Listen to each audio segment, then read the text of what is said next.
हाय good morning.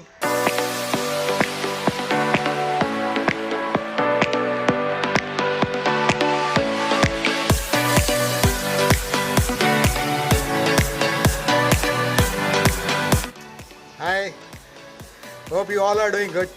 अभी 2 घंटा cycle चला के आया हूँ। संडे 30 किलोमीटर कवर किया मैंने आज। तो चलो देखते हैं ब्रेकफास्ट में क्या बन रहा है आज किचन में। आज सिर्फ प्रिपरेशन देखोगे आप लोग।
पसंद आया तो लाइक और शेयर ज़रूर करिएगा और आपसे जुड़े रहने के लिए सब्सक्राइब ज़रूर करिए।